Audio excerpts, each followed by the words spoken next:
What is up, guys? Happy Wednesday. So excited that we are here in the midst of what we're doing, and I hope you are well and your family is well and things are going well. Lots of well. I hope your well is good and not dry. Man, just lots of terrible jokes. But I just want to let you guys know about our really cool Patreon that we've been running. Guys, it's been a few months and we have tons of content on there, from camera bags to SEO to client relationships to business stuff. It's been absolutely incredible just to build that community. It's really affordable for you guys if you're trying hard not to spend money or what you're going to do education wise. It's $10. So it's $10. And you guys can just join that and come hang out and get exclusive content from me that usually goes only to mentees or is only going to go in future courses or educational things. So come hang out on Patreon. I think it's just a really special organic place that we can hang out and have wonderful things to do it. But today I want to talk about Rebekah who is incredible, or as the internet refers to her as Rebekah Viola, which is great. She is a wonderful photographer out of Lancaster, Pennsylvania, who I found just through coming in at a time when I needed a photographer buddy, and she is an incredible Instagram educator. I've taken her Instagram course, and it was fire. It wasn't one of those things where I was like, oh, I know most of this, and this doesn't matter. Like, it was great. It was affordable. The barrier to entry was not bad, and she just had a great way of teaching and just a good refresher reminder for all of us on like how we can really market on Instagram. And so this episode is absolutely pumped. Take notes. She's got so many good notes and ideas on how to just push Instagram even harder. When you think you've done it all, there are ways that actually work. And I know because I've implemented them in my business and it's been wonderful. So definitely take a deep listen to this, guys, and go say hi to Rebekah. Without any further ado, here's Rebekah Viola.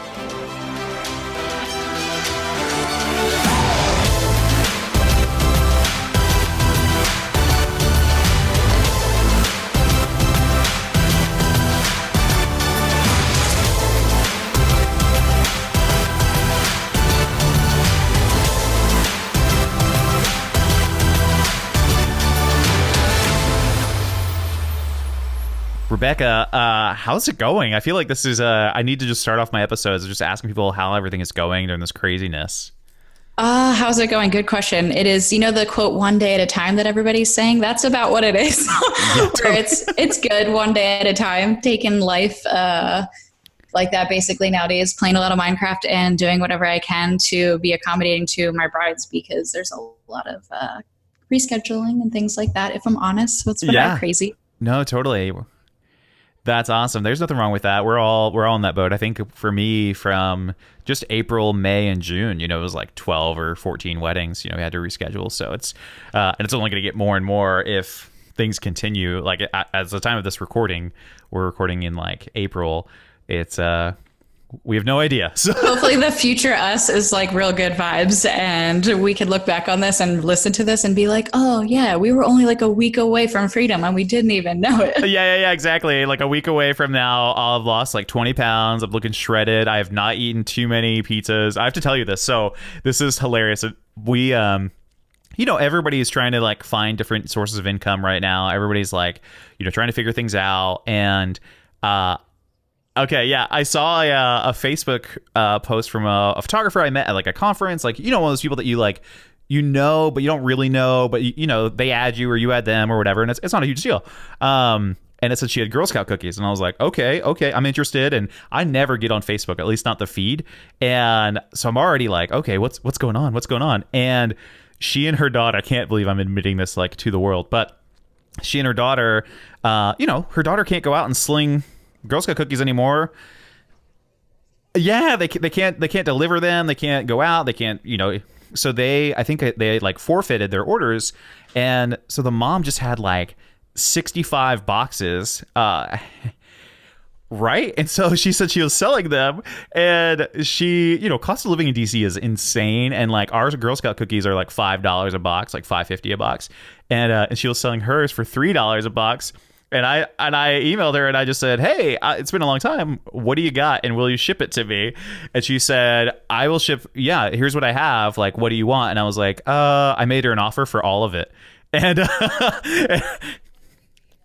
yeah, I texted my wife and I said, hey, I'm going to buy a few Girl Scout cookies. She's like, oh, just make sure you get this flavor. And I was like, oh, there's 12 boxes of that flavor coming. You're like, I have a skid coming tomorrow. Don't worry. They'll be there. Yeah, exactly. Like pallet cookies. So, Oh, that's awesome. I'm so jealous. yeah. So probably at this time, I'll probably be 20 pounds heavier actually. But at the time it's from The tag literal alongs. temptation though, like every night, I've just been to the point at like 8 o'clock where I'm like, should I just go to bed? Because I'm just going to eat like the entire snack cabinet or make cookies for like the 7th time this week. Like, I don't know if I should do this. Right. It's like weekly tradition now for us to make banana bread. So it was Yes. like, okay. Why? Yeah. Everybody's like, oh guys, I'm making sourdough and making bread. And I'm just like, can you not? Like, I'm already struggling enough over here. And then I'm seeing this like cinnamon roll trend. There's banana bread. And of course I caved and made it and like ate it within a day. And I was just like, this is life now. Yeah, I love it. I've literally thought about like, well, I think I'm going to do an Instagram live of me baking banana bread, and which is that's like not my brand, but I'm like, all right, cool. And we like the one thing in my life that doesn't come in black, it's banana bread. That's awesome. Well, yeah, the side hustle is totally real right now with like, what do I do, to make extra money? And I definitely have been trying to get creative on that end, but my family owns a ice cream business as well. And so I have been hustling by delivering ice cream on the weekends. Wow. So I'm basically an Uber driver for your ice cream now, which is super weird, but it's actually kind of fun to like do something out of the industry for the first time in like 7 years. But it's also really weird, like ringing people's doorbells and being like, here's ice cream, and like the very specific instructions that come with it, because people are very paranoid about the coronavirus, which I get.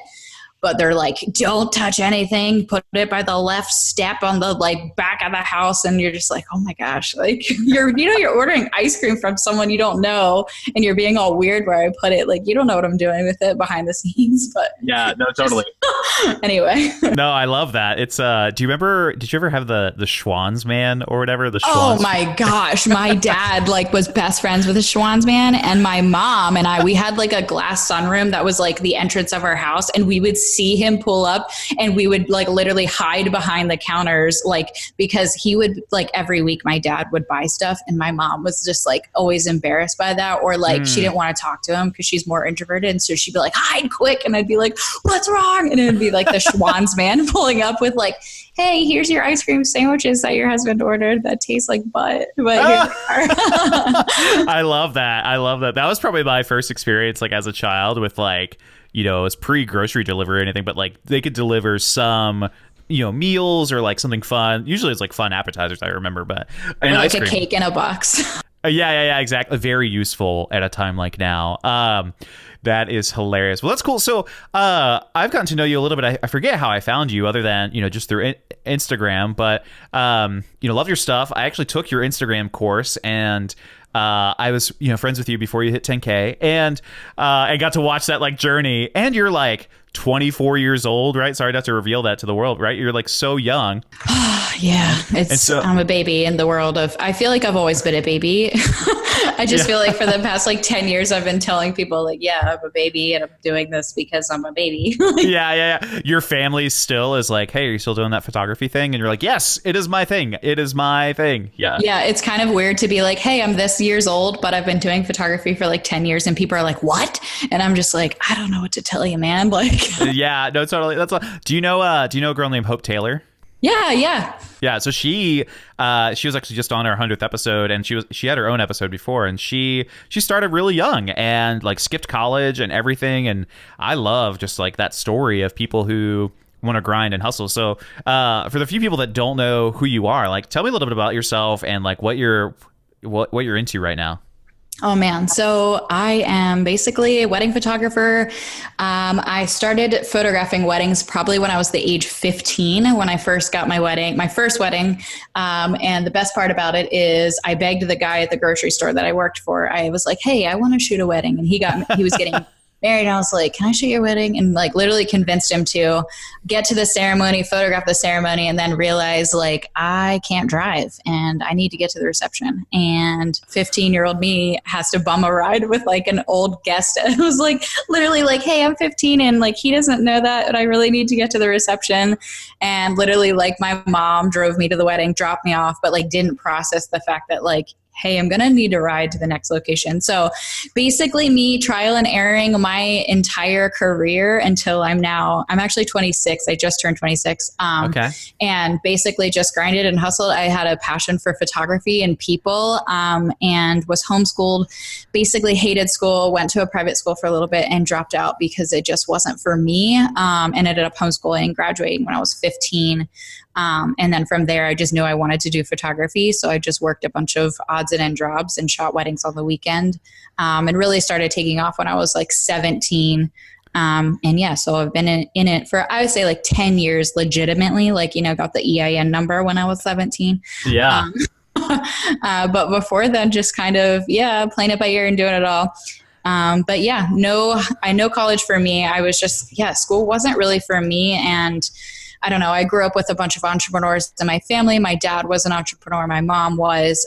So it just kind of was in my blood, and I watched them hustle and was like, oh, I guess I could do that, and try to beat the odds. So basically my life has been convincing people that I'm young, but I can hustle and do the job. Yeah, sure. And now you're like soon, probably now you're like in that age where now people aren't even going to think about your age. They're just going to be like, oh yeah, like of course, which is like both good and bad. You're like, oh no, I can't play the like young and dumb card anymore. But also like, cool, people don't treat me like I'm young and dumb, whatever. Especially too, like, I can't imagine, I've had second shooters who are ladies and they've told me like horror stories of at weddings.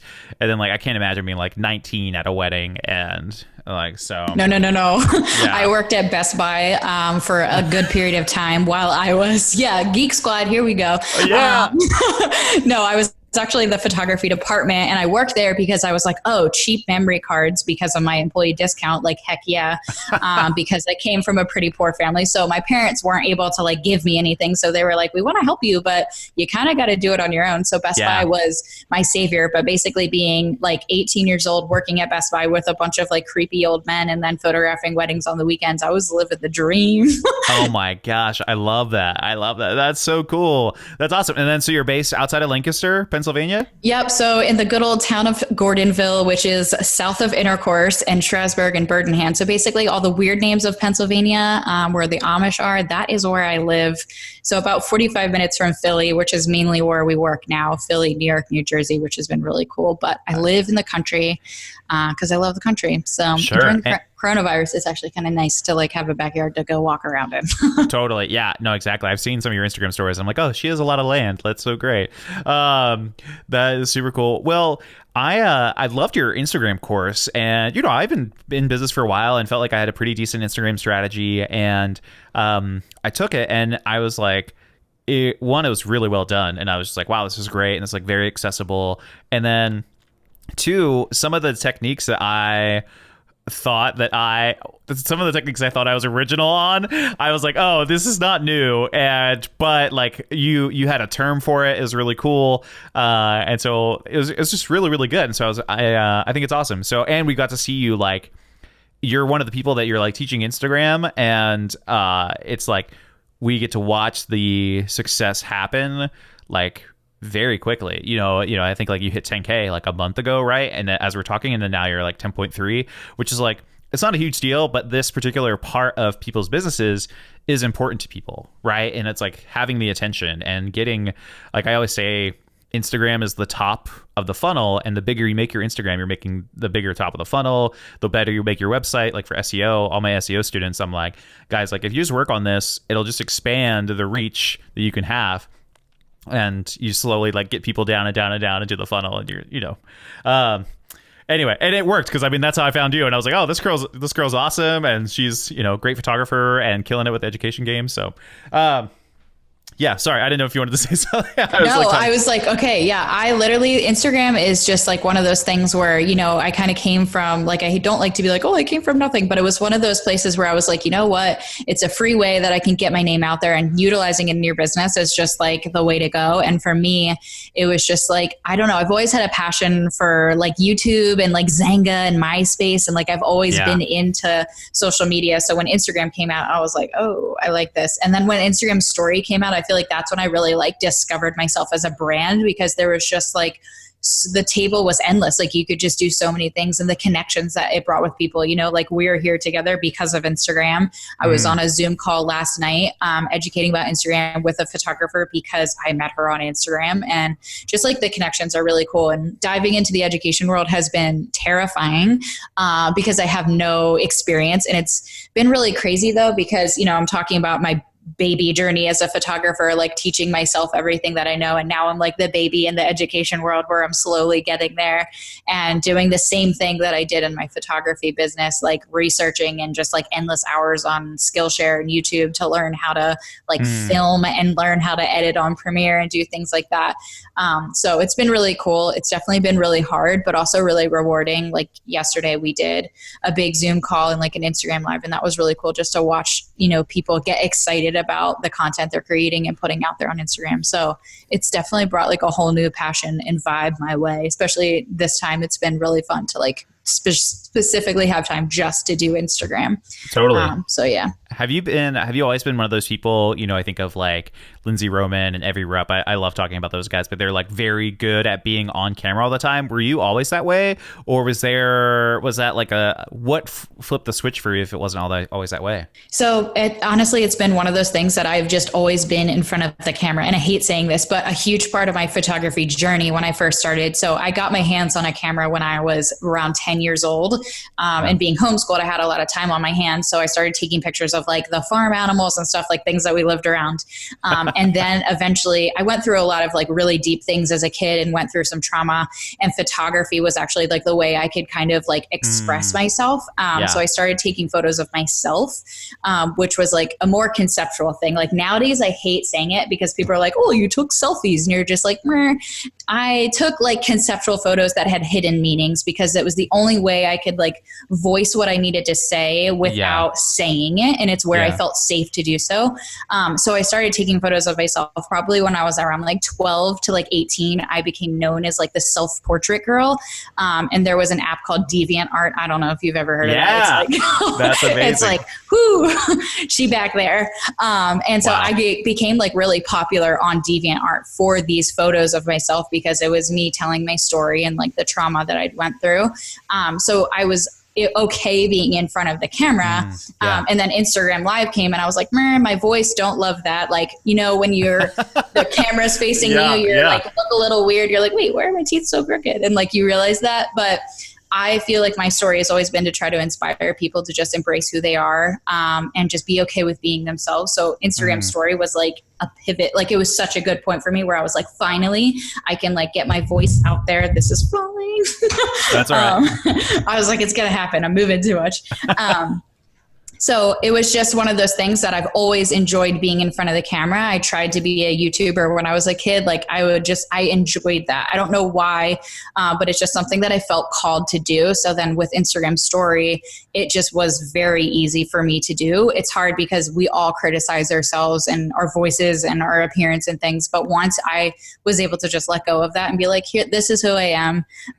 Then it was just like, it just took off. And what really did it in for me was the connection point that it brought to people. Like my DMs would be exploding every day because people would be like, oh my gosh, I like appreciate you showing up here. And so, yeah, it's definitely not easy for everyone. And I have like tips and tricks on how to get comfortable. And it takes time, but it's definitely something that's changed the game for me so much that I can't help not do it because it's just like, I don't know, the connections that it brings is just crazy. Hey guys, just wanted to hop in here. Sorry to interrupt Rebekah, but wanted to hop in here and talk about one of our partners. That is Tave. We talked about this in the episode that Tave helps me collect my vendors for Instagram posts and blog posts. Tave helps me with my calendar, invoices, quotes, proposals, payments, galleries, emails, and scheduling. Everything. I run my business with Tave, and during times like these, you need something that's going to be reliable and helpful with managing dates and managing contracts and all that stuff. I manage about 60 clients a year. All my bookings go through that. All my leads, I get to track all that data. Where did they come from? How did they find me? When did they inquire? All of that is absolutely incredible in Tave. So it's just a great, great system. I think it's better than all the other CRMs. I've tried them all. I think Tave is best. I even had another CRM offer me double the money that Tave pays us for our ads to use their system and even advertise their system. And I said, no, like I'm ride or die for Tave. So guys, we're going to hook it up for you. instead of a regular 30-day free trial, we're going to give you 60 days for Bearded Talk listeners. So you guys can head over to thebeardedtalk.com/Tave. Sign up, get your extra special 60-day free trial today. That's thebeardedtalk.com/TAVE and try out Tave. Give it a shot. You have 2 months to set it up and get your life back today. Thanks to Tave for being one of our partners. Totally. Yeah, there's something about, like, I've had a few clients of mine, now I think Instagram is my largest lead source. And I think my largest conversion, if not maybe my second largest conversion, but it's like, I'll show up to an engagement session, you say, first time meeting the couple in person, and they're like, hey, you look just like your picture. And I'm like, what? Like, I barely know you people. I've maybe stalked you on LinkedIn if you're lucky. At least in DC, like, LinkedIn is huge. And so I'm like, okay, cool. But it's the kind of thing that you want as a business of, like, you know more about the brand than they know about you, and, like, that's what you want. Like, you want our clients to feel like they know us, and then we can kind of, like, set that tone. And if they already know us, then they're closer to liking us. I want to ask you about your self-portraits though. So what I've realized for a lot of people, and for me, like, my background was in music, like, oftentimes we would write songs, or for you, take photos that, especially too at a young age, you didn't feel like it would alarm your family if you said those things or something like that. And I don't want to get into your trauma by any means, but, like, okay, cool. It's like but yeah, it's like, okay, I'm going to make things that say what I can't say, or that will, like, kind of, that are not necessarily safe pieces of work, but the delivery is more safe than, like, which sucks, because hopefully, ideally, in an ideal world, all of us would feel comfortable telling people, parents, guardians, whatever, everything in our lives. But, like, oftentimes, especially artists, we want to communicate in different ways, or it's not a safe place. But one positive thing, I would encourage you to, those are positive, super cool. I want to look at them. But we had a guest on a few weeks ago named Noemi Chinanga, and she does, like, a self-portrait almost every month. And she's a beast, y'all. Like, I think she's only been freelancing for, like, a year, and she's in New York City, which is, like, I'm like, dang, you're so killing it, Yeah. Well, I just have, like, an appreciation. Like, I started my business when I was single, and my goal before I got married was, like, all right, I want to make this run, like, for real and have it happen before I got married. And it wasn't that, like, you couldn't run it while you're married, but I just didn't want to, like, weigh down my wife. This might just be, like, a man thing or a business thing. I don't know. But for being single in New York City, I was like, oh my gosh. But anyway, her self-portrait work is super cool. And I think too, for a lot of photographers, like, it's, it's like a good exercise in creativity, and, like, a good exercise and just, like, what you can do. But that's awesome about Instagram and, like, getting more comfortable on camera, and, like, now you finally had a chance. But yeah, what do you think about people? Like, how do people get more comfortable on camera? Or what's Rebekah's kind of vibe? What does she say? It's definitely, like, hard, because it really comes down to, like how you perceive yourself as a person, and how much, like, self-confidence you have. Because I don't want to be like, oh, I'm the most confident person in the world. I have insecurities, and I have that. And I think it's just, like, digging deep and going beyond that, where you're like, I want to show up for people in a way that nobody else can. And I think realizing that you have a voice that's so different from somebody else is an encouragement in itself, where it's just like, I can show up and present myself as just myself and who I am, and nobody else can do that. And I think, like, really clinging to that, like, and your own voice, and just finding, like, joy in that. But another way is, like, for me, just, like, getting comfortable sending voice memos to friends and things like that. Like, that was huge. Like, first it was like, okay, we text, like, very minimal, and then now texting is, like, huge. And now it's like, people don't even text, they send voice memos. So, like, starting to just even get comfortable sending voice memos to your friends, which is super weird, but people have a thing with, like, hearing their voices. Like, I know I'm going to listen to this podcast and, like, hate my voice. Like, yeah, every word you'll hate. It's a fact. Like, but just being like, you know what, what showed up, I presented myself, like, I provided value for someone. And, for our clients, like, we want to show up every single day, and that just brings, trust and community and relationship. So I think when you just see the results at the end of the day, and just letting go of the insecurities that you have, and just being like, hey, this is who I am. And, like, that's going to attract or repel your clients to begin with, which is kind of what you want. You want the people who connect with you to come, and the ones who don't to go, basically, like, in the nice way. You want, your ideal people with you.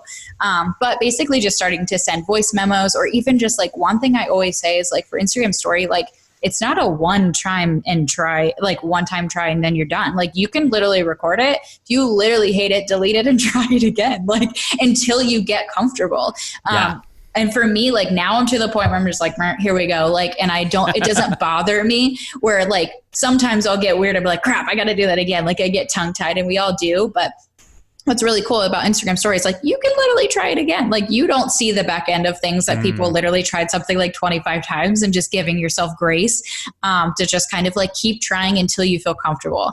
I encourage my like people in my course and stuff to, show up once a week on your story with your voice and go from there. And eventually maybe you'll get to the point where you can feel comfortable showing up every single day and finding comfortability in that. But it does come down to just like letting go of kind of like the things that you criticize yourself about, because, I know we all do it. And it really comes down to that, just kind of being okay with who you are, which is hard, but totally it's worth it. How do you, I want to ask you, I want to dive in a little bit deeper, but like, how do you decide, I like hearing like different people's strategies when it comes to this, but like, how do you decide like what to go on Instagram stories with juxtaposed to like what's in your feed? Or like, I know some people are really good about like, they'll start telling a story on Instagram stories. I'm like, oh, this is a weird story. And then they'll somehow make it be like about the post. I'm like, dang, they got me. Okay, great. But, sometimes I'm like, okay, that was weird. Like, what's your kind of vibe when it comes to that? Like, what do you think about when you're going to do that? Or do you just come on at any time now? Like, you just like, hey, I'm in my room. What's up, dog? So nowadays it is more like, hey, I'm in my room. What's up, dog? More like, hey guys, good morning, whatever day it is. Happy Monday. Yeah. Basically, I just like don't overthink it anymore. I just try to show up every single day. That's really my biggest thing where I'm like, okay, I try to think like, what am I doing today? Where like today I was like, okay, I know that I'm doing this. Like I know that. And like, I know I could post a video about that. So then I'm like, okay, like I know I'm doing that. But then what am I doing like in my personal state today? Like I try to have it be kind of 50-50 where it's like 50% I'm talking about like weddings or my Instagram course or like my business. And then 50% like, here's my dog in my personal life, because that's who I am as a person and as a brand, where like you look on my feed and it's like such a 50-50 of like me and my personal life and then my work and what I'm passionate about. And totally. I just think that's a really good balance. I don't overthink like if my post and my story matches. Typically, I'm just kind of like, what inspires me today? And especially now during like a harder time, I'm like, what's inspiring me to show up? And I basically just kind of show up. I wish I was like more strategic with it. Sure. But then I think that almost ruins it for me when I am. Like, I think just kind of me showing up every day and being on the fly and being like, hey guys, how are you? And sometimes I'll be more inspired to like talk with everybody and I'll be like, oh, I should see like what my followers are feeling, what they're doing.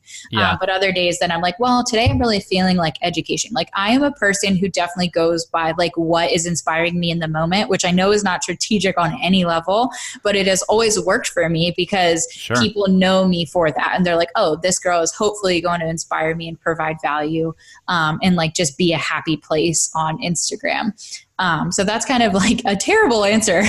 No, it's great. Well, and I think too, it's, it's one of the things where it's coming natural to you. And I think it's okay to go by inspiration because at least for you now, like I assume that it's because you are getting inspiration somewhere and you're like, oh yeah, I'm really pumped about this, or I'm really excited. Or like, you could even be, especially for you see the growth and see that it's working. It's kind of like, everybody hates fishing until they catch a fish and they're like, oh, fishing's actually freaking awesome. Yeah, exactly. But like your first time, you're like, I'm bored. This is awful. And then the next time you go and you catch a fish, you're like, oh, the anticipation of the next one. And for you, I wonder if it's like partially the growth and like as you get more community and feedback, et cetera, like, yeah, the community part of it is just like, I think that's what it is for me every time where I'm like, the growth is one thing, but the community where like people will DM me and be like, what you posted, like changed the next step I'm going to take in my life. And I'll be like, wow. Don't be taking advice from me. Like, don't be doing it. Like that's a lot of stress. Please but buy now, some ice cream. like, and then I'm like, wow. Like, and I think when you have a calling for something so specific, like for a while I tried to like ignore my calling because it's so stupid to be like, what's your calling in life? To show up on Instagram and like try to encourage and inspire people. And I'm like, yeah, that is it. Like, it's weird. I love it. Yeah. And finally, like last year, like I would say even the beginning of 2020, I finally was like, you know what? Like, this is my job, like as a person, like not because it's my job, it is my job, but it's also like, this is what gives me life. Yeah. And showing up gives me life regardless of the numbers and the things like that. Like now it's been cool because I'm like, heck yeah, I can swipe up. Like that's all I really care about. Like, right. Seriously, that's all I would pay $1,000 for swipe up right now. Dude, that's what I said. I literally said Instagram could be making so much money because if they would just be like, yo, $500, you get the swipe up. Do you know how many people would do it? I would have done it 100%. Yeah. Because getting to 10K was like almost it was a job, you know, like it did require a lot. And now I'm like, I don't even care about the numbers because I just wanted to be able to swipe up for like my education and for blog posts or anything, like literally anything. But they could be making bank if they would just like say like, yo, $500 Venmo me and I will do that. Instagram says Venmo me. That's hilarious. Have you seen, this is just kind of fun, like as somebody who's I'm trying to get to 10K. Things are going well this year though, but yeah, you're killing it. How have I need to put more effort in now that we have lots of free time, but like, how have you noticed that do people actually use the swipe up feature as much anymore? Like, I've heard different things like, hey, people actually don't even swipe up, but I'm like, you're eliminating all the barriers for them to see that blog, right? Or to see that thing. Like, do you see a lot of hits? Do you look at that? Like, what's that look like? I do. And I'll be honest with you. I do it sneakily now too, where I won't even say swipe up. It'll just be there. Cause how many times have you accidentally swiped up, even though like you didn't mean to, and you're like, oh, what is this? Like I do it all the time. So I was like, oh, I feel like when I see swipe up, I'm like, meh, I don't want to swipe up. Like I know you're trying to sell me something. So then I actually stopped even putting swipe up. Like I do sometimes if I'm very specifically like, yo, here's literally like the link to my course, swipe up, or literally the blog. But I started doing swipe ups on like all of my stories. Most people just like either don't know or whatever. And then if it happens, it happens. Or honestly, I feel like now people are getting in the mode where they're seeing like influencers are automatically like saying swipe up. So they just know like, oh, I know I can swipe up and do this. Yeah, totally. I will say my leads have taken off on Instagram because of swipe up. And I think that's a huge thing because I can like, you know, the other day I just did like kind of like, here's 10 blog posts that I haven't like talked about in a while. And I could put my work out there again and do swipe up specifically to those blog posts. And I just feel like my leads from Instagram are even heavier now that I can. And I definitely think that people use it. Because I definitely check my stats and stuff with that. And I'm always like, oh, okay, you are using this. Like, but I try not to abuse it because I think some people abuse it where you're just like, oh my gosh, I don't want to swipe up on your shoes and your necklace and your shirt and your blah, blah, blah. Like, but if you're strategic about it and use it like nicely, or also just don't even say that there's a swipe up option, that has honestly worked for me as well, which is so weird. But that's something I've been doing in the last couple of weeks. And I've been like, oh, people are swiping up. That's cool. That's awesome. Yeah, and I feel like it's obviously the thing that you want because it's like they even in like UX and UI design of like sites, they talk about like how many clicks or taps does it take for you to get somewhere, and it's like, man, it only takes one if you have swipe up versus like let's say you even have like a link to your profile in the story, so it's like one and then two, maybe even more, and which I know it's not like 1 to 2, but that's like 50% more, 100% more. Oh my gosh. Well, you lose so many people. The more steps that you have to take, you're going to lose somebody. Think about you, you know, when I know for me where I'm like, oh, I have to download like, what is it? Poshmark or something. When people are selling clothes, I'm like, oh, or like to know it. Like for girls, that's huge. I don't know what the like to know it industry is for menswear, but for girls. Probably nothing. As far as I know, I follow 0 men's influencers. I probably should, but I was like, I guess they exist. I don't know. I just started photographing a bunch of fashion bloggers like a year ago. So then I was like, okay, I'll check it out. But then it's like to download an app, I'm like, you've lost me there, you know? So every click you lose people. So that was honestly the biggest reason why I wanted 10K, was like just a swipe up. Which is just like, Instagram needs to get it on the ball because they really could like give it to people for money and make so much. Yeah, I'd rather do that than pay for ads. Like I'd rather be like, let me have my own audience and figure it out. So, I want to know about your, so like what other techniques have you found in Instagram that you're like really loving? And I know like I'm being facetious because I've taken your course. So like, I feel like I know, but like I'm just a huge fan. Like what are other kind of techniques or tips that you've been really loving right now? Oh man, I'm trying to think. I think right now my biggest thing that like excites me on Instagram is just the idea. They were basically like, I read a bunch of blogs and stuff, and a lot of people were saying like, okay, micro blog posts are trending because like it's the same situation of like people are tired of almost like clicking. So the faster that you can get people the education, the better. So they're saying microblogs basically in your captions, where you're educating in your captions. Yeah, I've seen that. And doing like little, like basically paragraphs, instead of doing like a giant blog where, like, I know SEO purposes, you're not winning there, but then it's like, well, if I got people the content that they wanted immediately and like they're staying here or whatever. So that's been really exciting me, just like educating more on Instagram for my bride specifically. Sure. I've started doing like wedding tips like once a week, where it's like, you know, it could be about lighting, it could be about like bring a hanger or things like that, like pick a place to get ready that has a lot of windows. Like that's been really, really fun, and seeing the response. And what I've really noticed is like the story, or not the story, the post, like people are sharing them like crazy, where like, you know, your friend could be scrolling and be like, oh dude, check this out, like check out this beer or whatever. But my brides are sharing it with like, or, you know, other women or whatever couples engaged are sharing it with people. So that's been something that's really exciting me, just leaning towards like, I feel like 2 years ago, maybe like 2 to 5 years ago, you could write a caption that was like, I like pizza and donuts, bye. And the algorithm didn't exist and then your content would explode. But now you do actually have to like think what you're saying, which it is more of a game and more strategic. But I've just been really enjoying doing more educational things and, you know, playing with the idea that Instagram's like, hey, video's trending. So being like, all right, as a photographer, how can I make videos, or how can I show my work in video format? And that's like something I've been adding to my Instagram like course subscription service now, because I'm realizing like Instagram is evolving every day. So are you sticking with the evolving, or are you like falling behind? You got to be ahead of the curve. So it's been cool to just like test things, and that's kind of where I'm at now. And I'm seeing like a lot of success with like the little slideshows and things like that, but it's just fun. I enjoy it. It's giving me something to do, and I definitely nerd out about it for sure.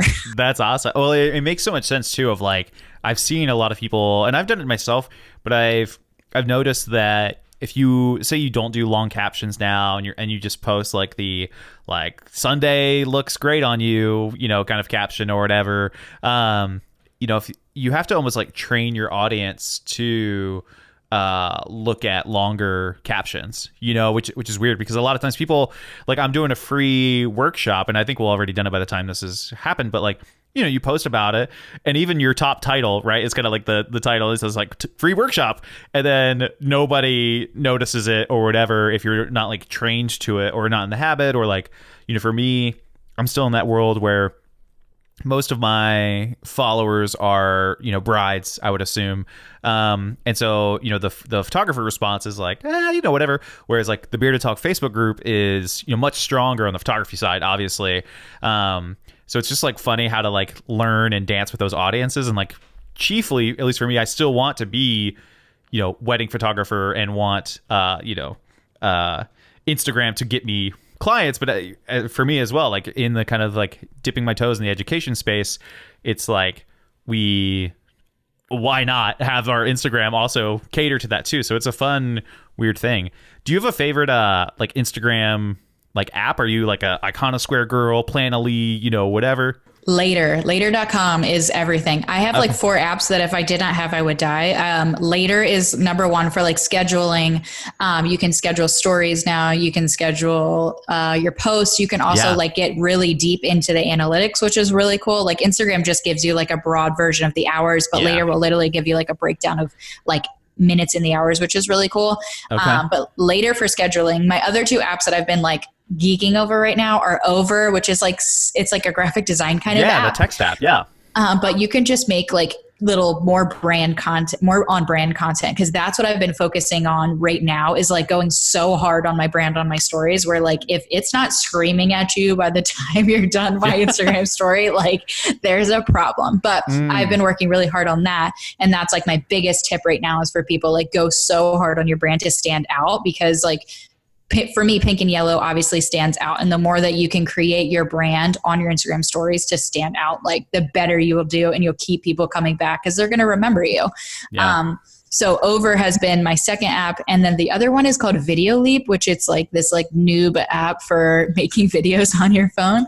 But TikTok becoming a thing, I've been like, oh crap, like I got to start getting into the TikTok world. So VideoLeap has been really cool for just making different types of content on Instagram, because like I said, you got to get ahead of the curve. And I feel like people haven't caught on yet that videos need to be like more trending. So I'm trying to make sure that I'm like ahead of that when it does get there, and then hopefully can be ahead of the game. But always looking for apps, but later over. And what's the other one? VideoLeap.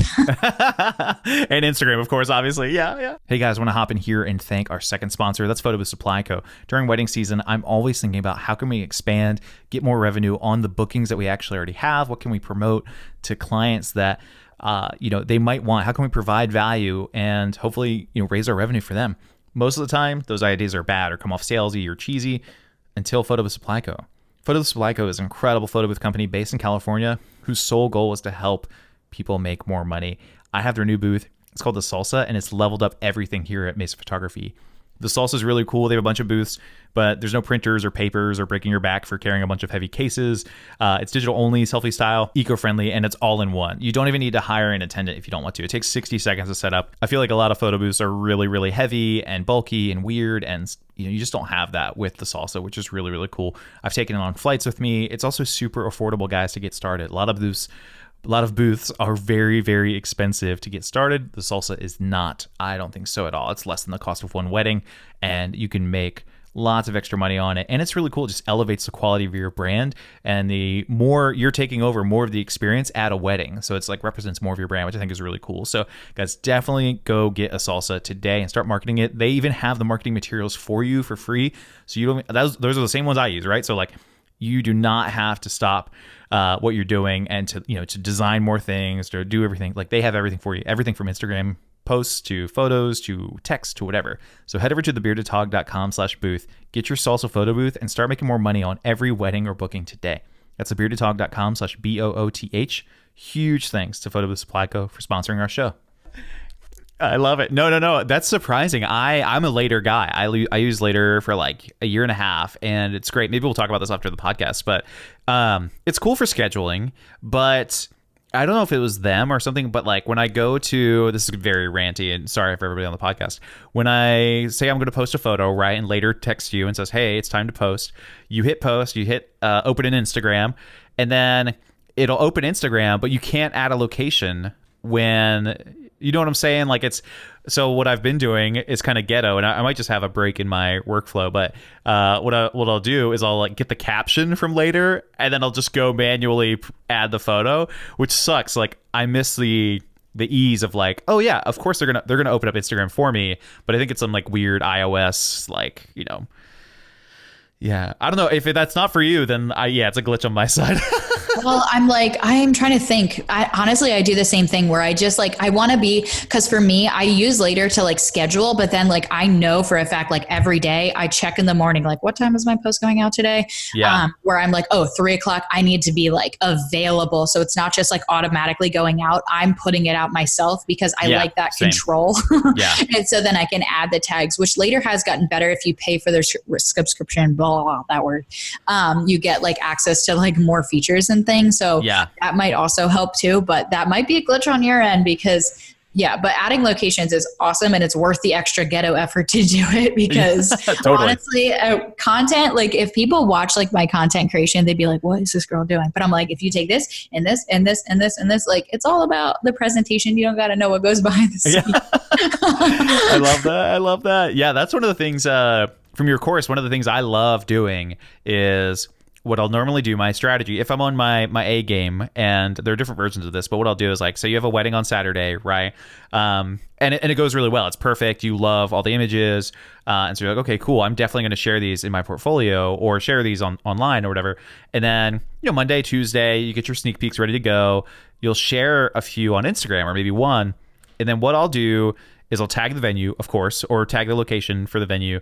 But then, and this is where you and I love this, we'll do some digging. We'll go to that location and I'll just comment on every single photo since that wedding. So even the wedding that was like the day after at the venue, I'll be like, hey, Yeah, and I'll just be like, hey, y'all look great. You look amazing. I'll just like compliment people.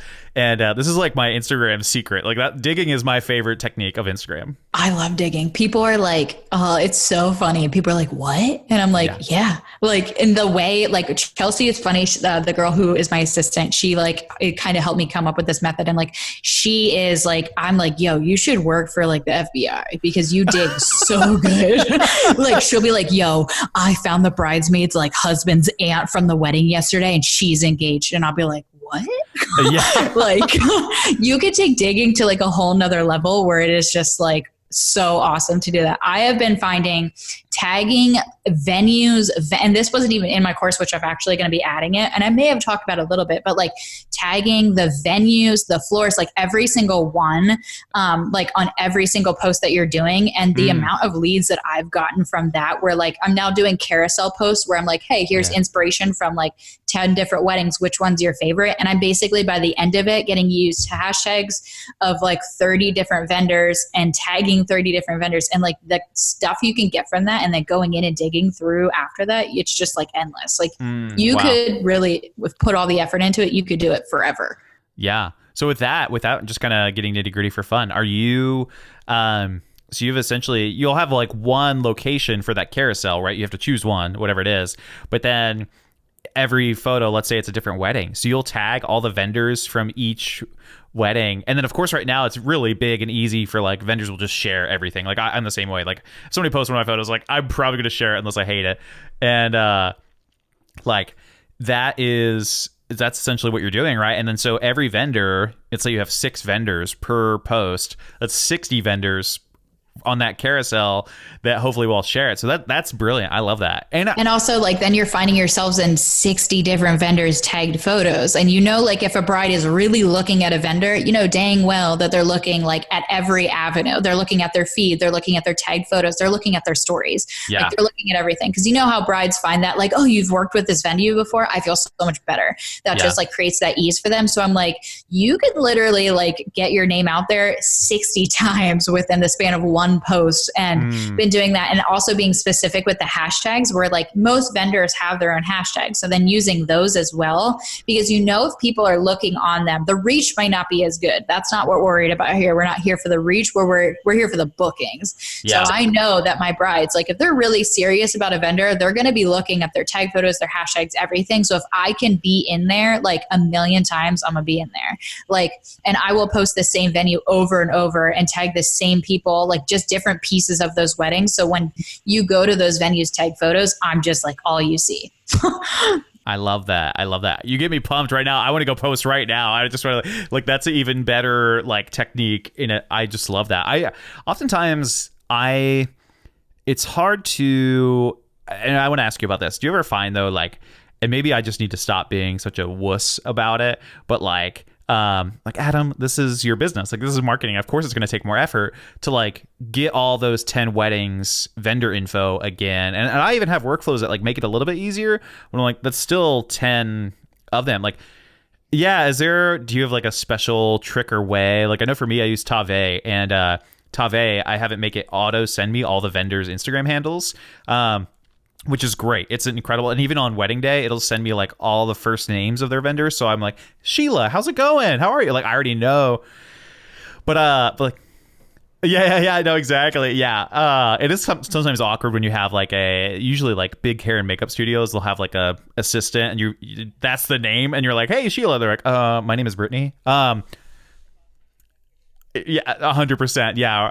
I'm like waiting for people to call my team members. I have 2 other photographers that work with me, or 3, and I'm waiting for them to be like, hey, you're not Adam. You know, like one's a small redheaded woman. You know, oh my gosh. Literally, that happens to Chelsea all the time. Well, they'll be like, Rebekah. And she'll be like, I'm not Rebekah. And I'm like, oh, she'll be like that one over there. Yeah, and it's just like, it's such a bad feeling. For me, it always kills me when makeup artists or like hairstylists have like a studio name. So you're like, MK Studio? Yeah, Mr. and Mrs. Makeup, please. Yeah. You're like, I don't know. Yeah, it's like opposite of most photographers who are like, no, it's me. I still, though, people still call me Mason all the time, and I hate it. My name is Adam. Okay, people, you know. How is that even a thing? You're like, yeah, well, they see like Mason photography, and they're like, what's up, Mason? And I'm like, no, like it's my least, like if somebody calls me Mason in a DM, this is like my rant. I immediately like, I don't care what they have to say. Yeah. Usually it's not couples because they've done enough digging, but they're just like, on my website, the second thing it says, "Hi, I'm Adam." So like, hopefully, but usually like photographers will be like, "What's up, Mason?" I'm like, "Nope, you're done. I'm not helping you at all."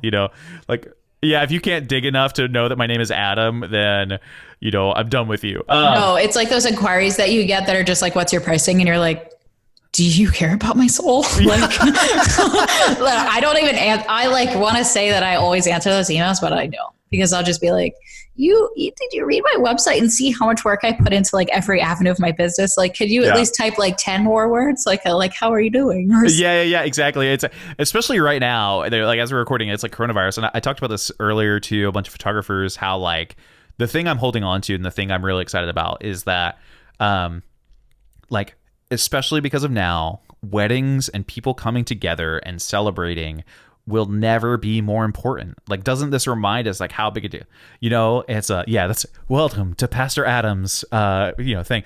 But no, and it's one of those things where I'm just like this is a big deal, right? And these couples, I think you and I, like, they're spending lots of money, right? And it's a big deal. It's like 10, 15, 20, 25% of their budget, maybe more. And like and I mean, that's the people who book us, but the people who are inquiring, I'm like, guys, like, we're going to be with you all day.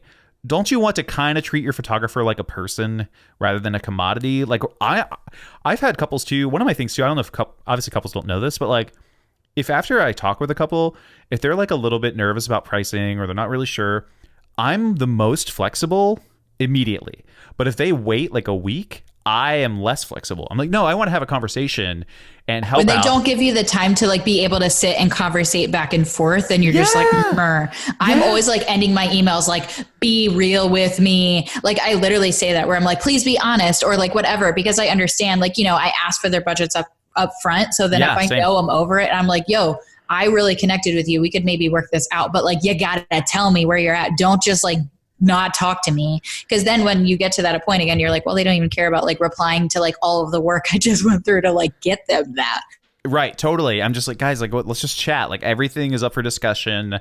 Like, I'm pretty, as I've been doing this longer and longer, I'm like pretty more strict on pricing than I used to be back in the day. But like, I'm still, if it's a Sunday in February, I do want to say the whole connection thing. Like, I like now have the best story ever. So like this past winter we had a wedding and they had chosen to like basically set me up for failure, which that happens some wedding days where they're like, we're not doing a first look. Our ceremony is super long. We have 85,000 family photos. And you're like, yeah. And we want epic portraits that we love you for. Yeah. Yeah. And then you're like, oh, we're also driving through like Valley Forge to like King of Prussia during rush hour. And you're like, oh, perfect. Like, that is amazing. I love it. So we were like on our way, and from the ceremony to the reception, we were running late. And this goes into say like how much time you spend with your photographers is like unreal, where I was like literally like basically taping the bride's boob earlier on in the day, where it's like, we're together, like we in this. And then during the like ride from the ceremony to the reception, the groom like wanted to change because he had a military outfit and he wanted to be like tux by the time he got there. And I was like, well, honey, like, you had time, but now we don't have time to change because of traffic and life situations. So like, he's like, should I change in the party bus? And I'm like, yep. So I'm literally there, like holding his pants as he's changing, literally like tying his tie. Like, I have pictures of him and I'm just like, I was like, do you want me to photograph this? Do you want me to help you? Like, I don't know what to do. Yeah, most dudes are like, hell yeah, bring it on. Yeah, they're like, take photos of me in my underwear as I'm like helping him pull up his pants as he's like in the like steps of the bus. And I'm like, this is like, we're with you your whole day. So like, send me a good old email back, please. Because the investment is real. Yeah, be like, listen, if you're not ready for me to step in for your mom whose hands are shaking too much to put on your double-sided tape, and I'm about to, like, listen, if you're not ready for that, then we're not together. Like, you need... She forgot that crochet hook again, like for the back of dresses. That is always a thing for me. And they're like, I can't see. Yeah. I always say, I'm like, hey, we'll do a fake one and I can button it, or bridesmaid can button it. And like, I have fat hands, but it still the works. One thing you were asking about is like strategy with... So I'm like, what we were actually talking about. I was going to say the one thing, I don't necessarily have anything better than what you have, because the app that you use sounds like awesome to get the vendors' names. I basically have like under my Dipsado, like everybody's contact and get their Instagram comes from Sure. there. Yeah. But the morning of a wedding, I sit down and it's like annoying, but it's really, really intentional. And it's brought me so much business. And it's, again, just like that good content. Yeah. I sit down and like get all of those like Instagram accounts ready where they're almost in my like recently search, because I also tag them in every single story that I post on their wedding day. So then they're already there. But unfortunately, there's not like a great way to do it other than just like be like, who did I work with at those? Yeah. At least Instagram's made it easier to where if you tag them in one story, the next story you make, it's a little bit easier sometimes. So I like that, you know, and I'm like, because it's hard to like, and at least at weddings, like I want to still look like I'm working. So it's like a balance. It's like, oh, if you can't show it well, you don't want to do it. But I love that. I love that you're like going the extra mile on, that's what a lot of people don't understand. Like but I had an old school communications friend at my old office job, and she said, you know, she was like, she's like in her 50s. She's like, you just don't want to swoop and poop. You don't want to just go on there and post and get out of here, or post and ghost. You know, like you got to go engage. You got to put some effort in, and especially like you said, like Instagram is fun for a lot of us, especially as millennials or whatever. I'm not even sure if you count. But like, yeah, I don't even know. You're like Gen Z TikTok master. But we, yeah, but we, you know, like at the same time, just because we like using Instagram and it's fun personally, like it is work. That is your job. Like, at least if you care about it. And if you're like, oh, Instagram's not working for me, you're like, are you working on it? And you're not working hard enough, most likely, which is the crappy part. Yeah. And so I imagine all the people that like take your course and don't have results are like, well, what are you doing? Like that's most education though. People don't listen to the podcast, or they do and they don't take action. And I'm like, well, guys, like the answers are free. They're right here. You're like, hello. Literally, that's what kills me, because I will say most people like have actually said like I've seen results, but then some people will be like, well, it takes so long. And I'm like, welcome to life. Like, welcome to work where it takes a long time. Like, you're an entrepreneur and you basically sign yourself up to like have to work 20 times harder than the person who just shows up to a job and like swipes things on a cash register. Like you chose that. So then it's also like, when I try to think of it as this, where I'm like, the amount of time that I'm sitting here doing this, if I book a $6,000 wedding, like I just got paid $6,000 to like basically be on Instagram. I can spare 10 minutes, you know, like I could do that. And so I think, it is one of those things where I just always try to encourage people, what you put in is what you get out. Like my followers has been like gaining and losing for the past like 2 months. And it's because, to be honest, I've put zero effort into it for those past 2 months. Like as far as like engaging in new followers.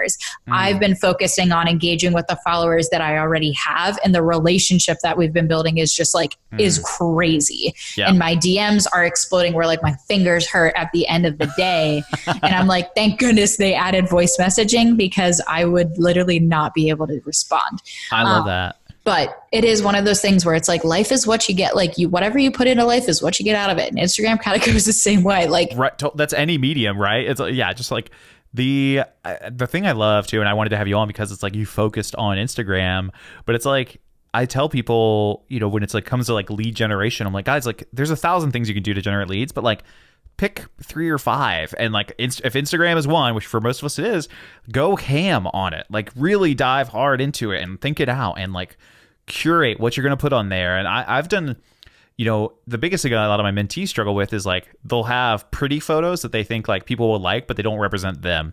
And so for my thing, I'm always like, hey, you got to just kill that photo. Like don't show that photo.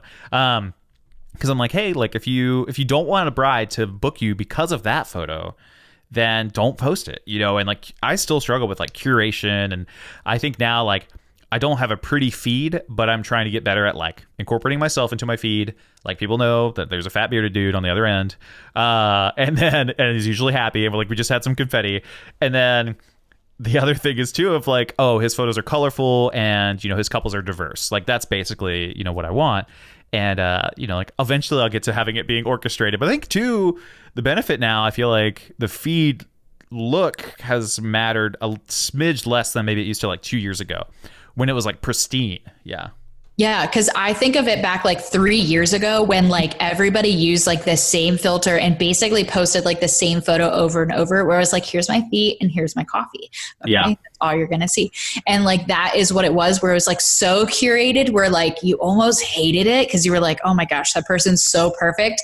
And then they launched Instagram story, which was like, okay, there's a human behind that like perfect grid. And then you started to get a little bit more like seeing who these people are. And now I think it even matters less, because people are like, what's your story? Who are you? Can I hear your voice? Can I see your face? And I feel like my feed is curated because like my work is just the same. Like I know I post yellow and pink and whatever, and it's easier for me because I am photographing in the same places, and like I'm not always going into different like locations, if that makes sense. So like, and I can always find something that matches, but I've cared about it less and less because I'm just like, I think people are really just craving like realness and to see the like diversity of your work, of like what all can you do as a photographer. And so now I'm like, hey, don't even worry about that curation. Like, and it's hard because people are like, well, your feed looks great. And I'm like, well, it just works out that way. Right. No, totally. If you have a consistent style, it should. You're like, and that's also called like a solid brand at the end of the day. You know what I mean? Like that is at the end of the day, not that, we all have a good brand or whatever, but at the end of the day, when you put it all together, it should be cohesive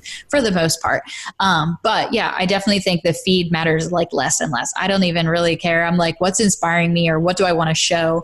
Or like, do I want to book a wedding from this post or an engagement session? And like, what photo is like, what am I feeling the most right now? Or like, what have I done the most recently? But it is a crazy game. But I just know for me, when you look at Instagram, you're kind of almost looking for those people that are just real. And I know like your confetti photo, I was like, yes. Like, I was like, I loved it. I was like, I'm liking this. Like all the people shared it because like it was like a celebration, but it was also like, we're here for you because we like you. And like, it was cool to like see you and like in your office and in your element. Like it was fun and I loved it. I was like all about it because I was like, whoa, that's him. Like, I don't see you all the time. But then like your box shows up in the mail and it has your face on it. And I'm like, that literally looks like you. Like, it is so good. Because Derek was like, what is this? He's like, what beard stuff would you order? That's awesome. Because he has a beard. He was like, did you order me stuff? And I was like, no, I didn't order you anything. Yeah, that's my favorite. So for folks who don't know, we started sending out mics to our podcast guests, and if they need them. And I was like, why not have branded boxes that like magically fit the mic and everything? And I was like, well, and they're the one thing that like I've never shown on any social media at all. Like, tag it. I'll definitely reshare it. But it's just super fun. But it is I feel like over time though, as they're getting back and forth through shipping, they're starting to look worse and worse. So it's like when they first were pristine, I was like, oh, these are beautiful. And then and they came back from one trip to FedEx and I was like, oh God, they look disgusting, but it's okay. Oh, but I loved it. Like, I was like, oh dang, like this is legit. Like, I know for me, I'm such a sucker for stuff like that, where I like almost like screw myself with like my client gifts because it's so on brand. It's like disgusting where I'm just like, everything is so cute and good. And like, I just think that makes it more exciting. And then like, who knows with that FedEx man, maybe he's like, oh, what's the bearded dog? Like, yeah, totally. Yeah. Well, I'm changing FedEx delivery to guys' lives right now, or gals. Yeah, you should interview like the FedEx guy, or I guess like you drop it off at a location, but I'm like, you need to get them on the podcast and be like, yeah man, I've seen these like going around and like they could listen to your podcast while they're delivering. Yeah, no, I would love that target audience. Gary Vaynerchuk shit. Like, I don't know if you follow him, but I'm obsessed with him. So. Rebekah, I've been a Gary V fan since before you were born. Okay, I'm just kidding. But 2007, 2008, I'm in the back of an Apple store, and this guy Brian Hoff, who is a incredible web designer, like every web design he does is like 50 to 100K, and he does like 2 a month. He's a beast. Yeah. And so we're in the back of the Apple store. We're still free. That was when we got our start. And he's like, you seen this guy? And it was Gary Vaynerchuk yelling at people doing his crush it thing from back in the day.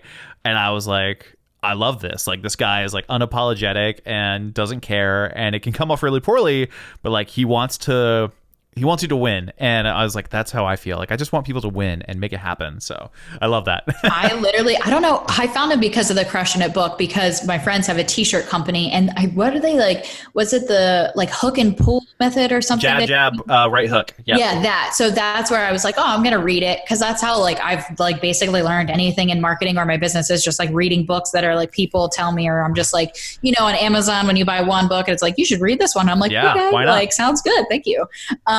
And I read that book and I was like, oh, like this is it. Like, this is who I want to be, but like a more nice version. Yeah. But it's funny because I'll be doing something and Derek, my husband, he'll be like, oh, did Gary Daly do that? And I'll be like, yes, he did.